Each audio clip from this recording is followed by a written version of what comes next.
Enlazados vía Zoom con Alfonso Flores, gerente de la Fundación Transitemos, que ha dedicado años a tratar de ayudar a poner orden en este tremendo caos que es el tema del transporte en Lima, en general en todo el Perú. Alfonso, muy buenos días, feliz año para ti. Buenos días, feliz año igualmente para ti. Espero que hayas pasado unas bonitas Navidades en compañía de la familia y que este año sea exitoso para todos. Esperemos. Mejor que el 2025 de todos modos. Ojalá. Hablemos del corredor segregado de la avenida Abancay. ¿Cuál es tu opinión sobre esta medida? A ver, la medida es técnicamente correcta. Se necesitan más corredores segregados para el transporte público para darle mayor velocidad de transporte. De esa manera la población pueda tener menos tiempo de desplazamiento de punto A al punto B. Actualmente el caos del tráfico en general impide que los buses circulen a la velocidad debida, sobre todo la de los corredores, ¿no es cierto? Corredores rojo, azul, verde, todos ellos requieren de corredores exclusivos.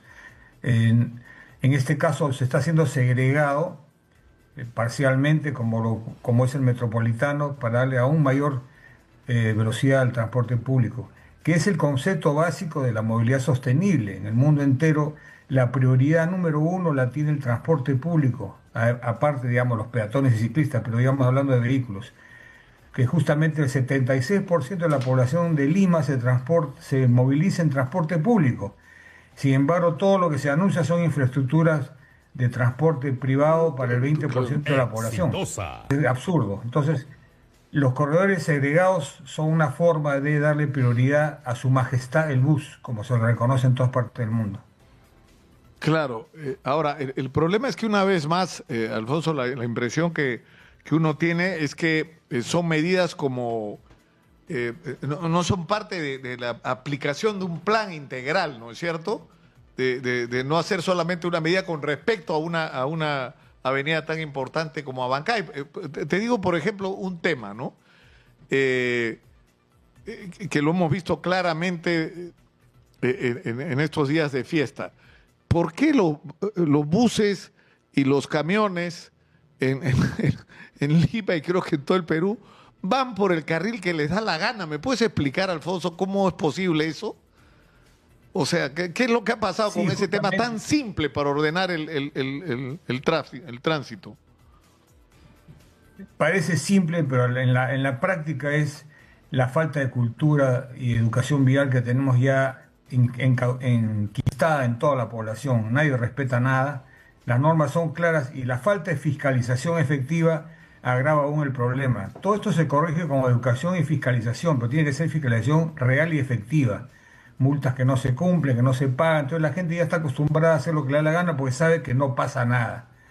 Pero digamos, esa parte, digamos, tiene otras soluciones de corrección, pero con respecto a los corredores segregados que tú me mencionas, es una propuesta que está en el plan, el plan de movilidad urbana de Lima que ha sido publicado ya por la ATU. Por fin tenemos un plan.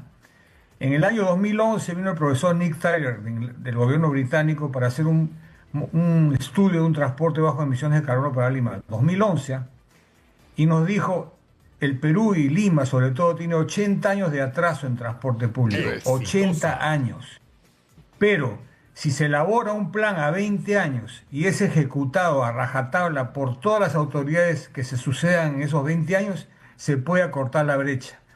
Y ese plan recién ha sido publicado ahora en el 2025. Entonces tenemos ya un plan. Ahora el tema es que este plan se ejecute. Nos hemos demorado 14 años.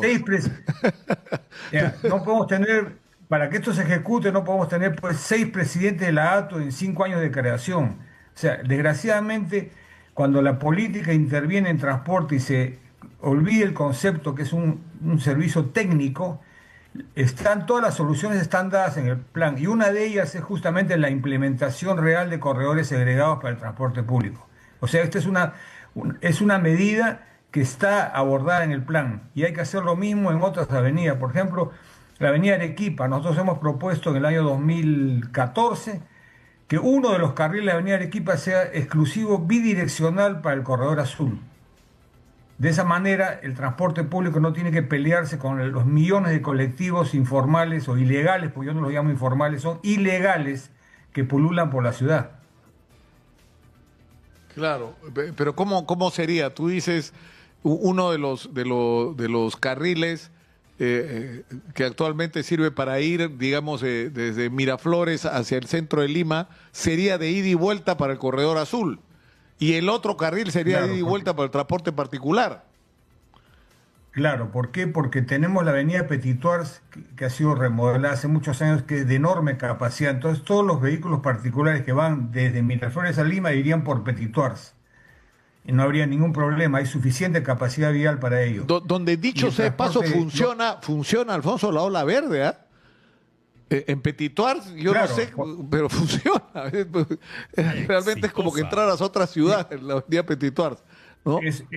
Es una de las pocas avenidas que tiene ya el control centralizado con sensores de flujo en el centro de control de la Municipalidad de Lima, que al final de cuentas para soluciones del tráfico, esa es la responsabilidad de la Municipalidad de Lima. La ATU es responsable del transporte público, pero el tráfico en general es función de la Municipalidad de Lima y se requiere un centro de ingeniería de tráfico único para Lima y Callao, así como la ATU, pero eso requiere una inversión de más de 500 millones de dólares que necesita el gobierno central apoyar porque el municipio no tiene la capacidad para hacerlo.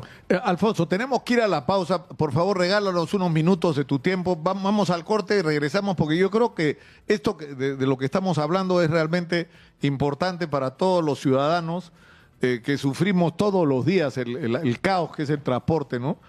Sobre todo en la ciudad de Lima. Por favor, regresamos contigo inmediatamente. Okay.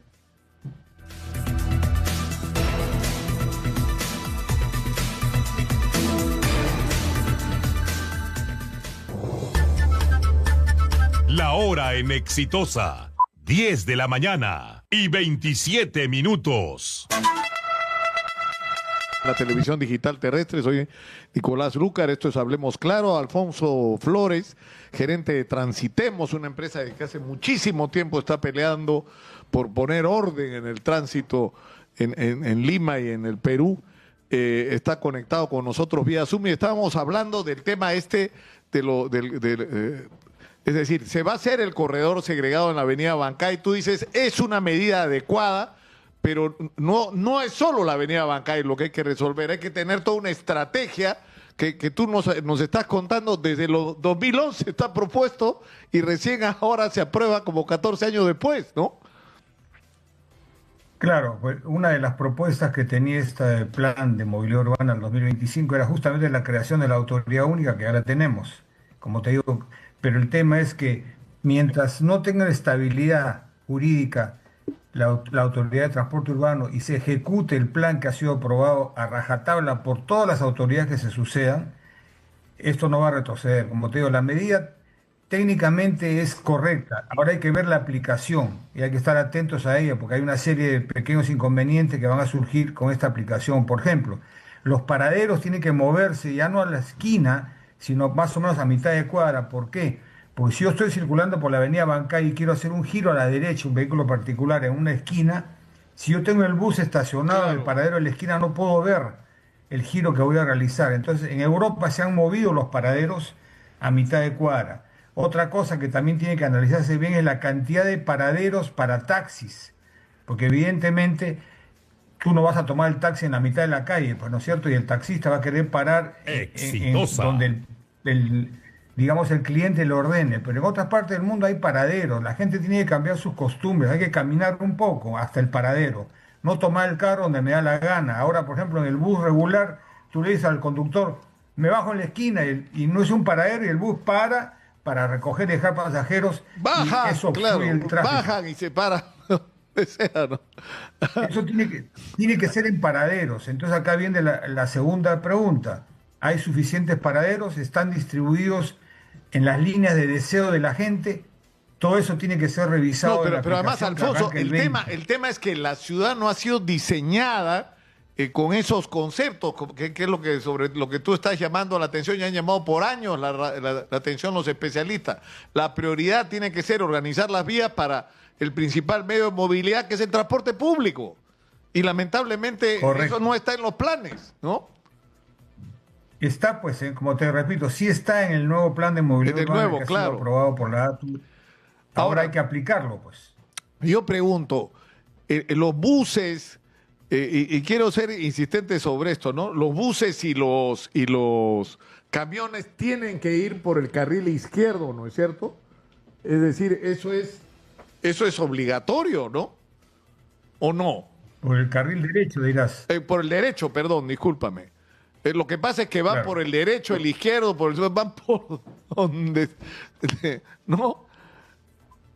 Claro, en el caso del transporte público urbano en las ciudades, los buses van por la derecha porque ahí están los paraderos, salvo algunas excepciones, como por ejemplo podría ser en el caso de Javier Prado, hay una propuesta para que se mueva el corredor a la izquierda, como tiene Sao Paulo y otras capitales, Claro. de manera que, digamos, porque hay demasiado tráfico particular que ingresa en las calles laterales por toda la avenida Javier Prado. Pero en fin, Exitosa. todos esos detalles están en el plan de movilidad urbana. Hay que ahora ser fiscalizadores que este plan se cumpla. Lamentablemente en el Perú los planes no son vinculantes. Es algo que habría que cambiar también en la ley, algo que deberían preocuparse más los congresistas. Es que una vez que se apruebe un plan, este sea vinculante y que las autoridades estén obligadas a cumplir, evidentemente con las modificaciones del caso, de darse el caso, pero digamos, ahorita no hay cómo fiscalizar a una autoridad si cumple o no cumple el plan. Simplemente ahí está el documento, se va a un cajón y si lo cumplen o no, no pasa nada. Claro, pero, Eso también tiene que cambiar. Pero es que tú has puesto el dedo en la llaga cuando tú dices, el problema es que, es decir, organismos que tienen que ver con organización del transporte, del tránsito, etcétera, no pueden ser políticos, son técnicos. Entonces, no porque cambie una autoridad, tienes que ir cambiando a los funcionarios, o sea, tiene que haber una línea de carrera, tiene que haber meritocracia, tiene que haber gente que está en las funciones de decisión de las instituciones porque ha demostrado capacidad, liderazgo, conocimiento y honestidad, ¿no es cierto? No porque es pariente o es del partido o es un recomendado de algún aportante. O sea, por Dios, Alfonso, tenemos que salirnos de eso, ¿no?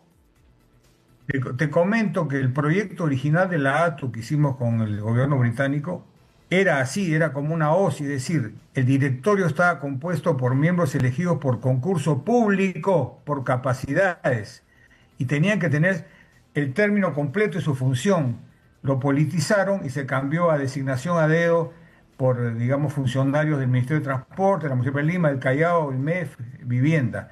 Y además le modificaron el ROF y le incluyeron la pérdida de confianza para destituir presidentes a rajatabla. Todo eso tiene que regresar. Y nosotros estamos presentando o trabajando un proyecto de ley para modificar la ley de la ATU y regresarla a su estatus original, una entidad técnica y no política. Claro. Ahora, este incidente de Kira Alcaraz nos lleva a un asunto. La congresista Kira Alcaraz estaba conduciendo un vehículo que tenía orden de captura, que puede pasar porque tenía una multa que no había pagado y habían... ¿no? Entonces, a uno le puede parecer justo o injusto, pero cualquier ciudadano, a mí mismo me ha pasado, me descubro que tengo una orden de captura que no me vean, caballero, vas, pagas y después reclamas, ¿no es cierto? Pero la señora se ha revelado y ha amenazado con que hasta hoy nomás trabajas en el SAT, le ha dicho al funcionario. Es que no podemos aceptar esa conducta, ¿no, Alfonso? Hasta golpe le ha metido. Necesitamos... ¿No? Necesitamos reactivar la cultura vial. Por ejemplo, en Chile ya hay una ley de convivencia vial, imagínate lo avanzados que están. Entonces nosotros propusimos también hace muchísimos años que la educación en seguridad, la educación vial debería ser obligatoria en todos los niveles educativos, no solamente en la primaria, porque tenemos que esperar toda una generación de niños que cuando llegan a la edad de manejo ya la ciudad es un caos. La seguridad, esta educación vial debe ser a todo nivel educativo, primaria, secundaria, institutos públicos, universidades, o pena de no graduarse, no un curso electivo, obligatorio, porque los que ya están conduciendo son los chicos que van a la universidad.